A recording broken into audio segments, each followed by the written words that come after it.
Good afternoon and welcome back. I'm Marcus Peter. It's no strange news to all of us that Pope Leo XIV has reached out to and met with the now named Archbishop of Canterbury, Sarah Mullally, at the Vatican on Monday. Sarah Mullally's first official visit to Rome, as she has been named the spiritual leader of the Church of England, and this is amid strained ecumenical relations and divisions amongst Anglicans. Joanna Bogle joins us. This is a developing piece of news, and I'm very grateful for her generosity to be here.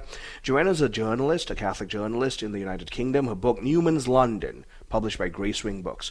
Joanna, my friend, how are you? Oh, I'm busy and thriving, lots going on, and I've actually just been following our king. This is not what we're discussing, but I've been watching him in America. Do look after him. We're very fond of him. We'll try to. I think the sting of the Revolutionary War is over enough that we're able to be cordial. I think so. We want him to bring very good wishes to the United States of America, and I think he's doing just that. So that's fine. That's fine. Well, in the news of leaders meeting leaders, Mrs. Sarah Mullally.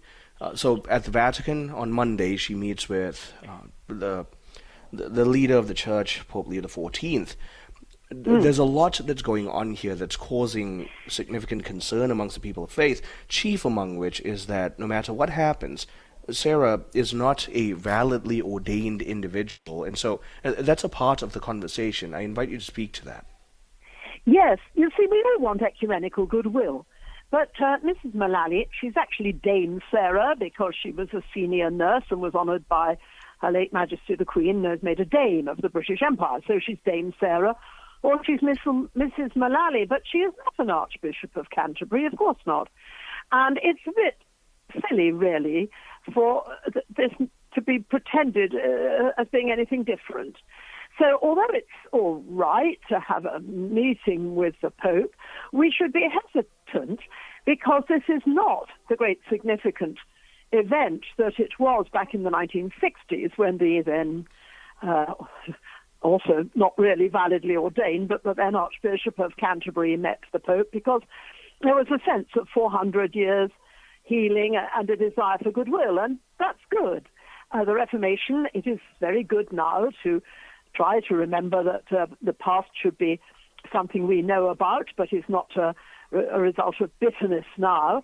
And, forgive us our trespasses as we forgive those. And this is very, very important. And yet, this week, this whole celebration of this dear lady as if she were a real archbishop went way beyond that, because we have, thank God, now got some healing and rapprochement following the years of the Reformation, and all of that is good. But this is getting rather silly, because it's as if there's a pretense going on, and that can never be right. The Church must be interested in truth, and it is silly. This nice lady is a holder of public office in Britain, but it's quite wrong to suggest that she's the direct spiritual descendant of St. Augustine of Canterbury. And in fact, it's rather confusing to people here in Britain because a woman can't be ordained as a priest. And so even if discussions continue on an ecumenical level, obviously her particular position is slightly absurd, nice lady though she is. And that perhaps presents a further issue to the whole problem. Anyone who knows her, and all of the reports I've seen about her, profess her to be someone of goodwill. And so that lends further confusion to this whole phenomena, because it's not like the Catholic Church and Catholic doctrine is misogynistic. If anything, this is just an affirmation of what Christ has handed down, and it's painful to see the Church of England engage in public plays of dress-up. Well, it is really. You see, it seems to me if she had been encouraged, and of course we mustn't assume that she's just making her own decisions here. These are policy decisions and so on, made by groups of people and not just the individuals concerned. But if she had dressed in a more ordinary sort of way and greeted the Pope, and messages of goodwill had been exchanged, that would have been all to the good. It's the idea of standing in St. Peter's, giving a blessing and so on, that just seems all wrong. You see, we must understand that the Church's teaching on the maleness of the priest goes right back to our divine Lord. He chooses 12 men as his apostles. This is all incredibly important. And in fact, we're discovering that it is much more important than we'd even ever really known. We've always known that it's simply the case, but partly thanks to beloved John Paul's theology of the body and a deeper, necessarily deeper understanding of the idea of marriage, bridegroom and bride, Christ and his church, and the mother church. It was indeed a wedding, and you and I are children of that union. It's much more important than we thought. So somebody dressing up as a man and putting on a mitre and so on, it's all wrong. And a lady doing that. And I think that the church has got to be quietly brave about this, because it's perfectly possible to be polite and friendly and make the right diplomatic gestures without this silly dressing up. I have to say as well that I don't know what it's like in America, where obviously the religious situation is rather different. But here in England, the great cathedrals and the ancient churches, of course, belong to the Anglican Church, and that's fine. In a sense, they belong to the nation, and increasingly Catholics are invited to use them for special occasions. There's a lot of goodwill. But there is a sense in which Catholics can get confused if they go to a strange town and they haven't checked things out, or they don't know their faith very well. They drift into a church that looks as if it might be having a mass, and there's a lady there and so on. So anything that muddles Catholics is bad. Now, that is Rome's department, not to muddle Catholics. That's the Pope's job. And so one shouldn't confuse things in this way. I was a bit distressed to see this nice lady being treated as an archbishop in a silly way. It would have been perfectly possible to be polite and friendly and exchange gifts and do nice things without encouraging this dressing up. Yeah. What this is also doing, too, is in all the goodwill, the purported goodwill from all the leaders, including Pope Leo XIV, he's trying to be as diplomatic as possible about this, but all this is further doing is driving the wedge of division further into the rift between the Anglican Church and Catholicism, because this is a direction that Catholic doctrine can never entertain, let alone enable. Absolutely.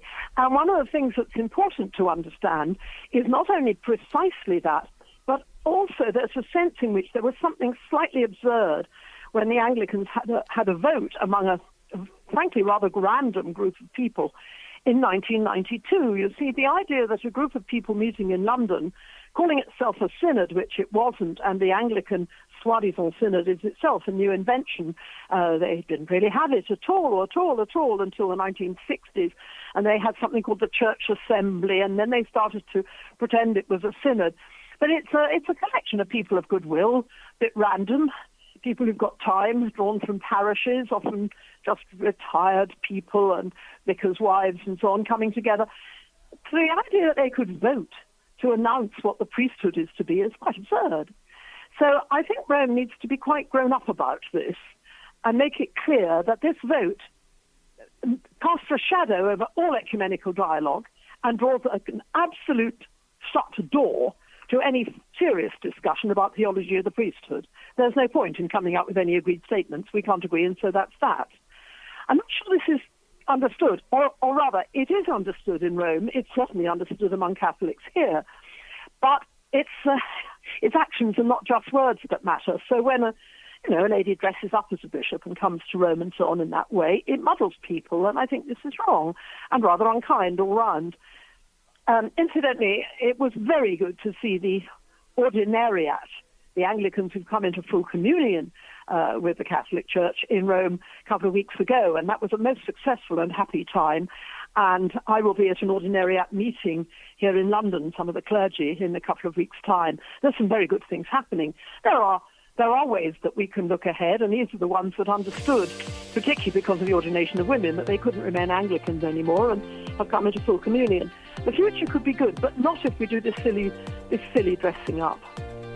Joanna, as usual, tremendous joy to have you join us. Thank you for your salient words of wisdom. My guest has been Joanna Bogle. She is a Catholic journalist in the United Kingdom. She's been contributing to the conversation of Pope Leo XIV meeting with Sarah Mullally at the Vatican on Monday. Stay tuned. I'm Marcus Peter.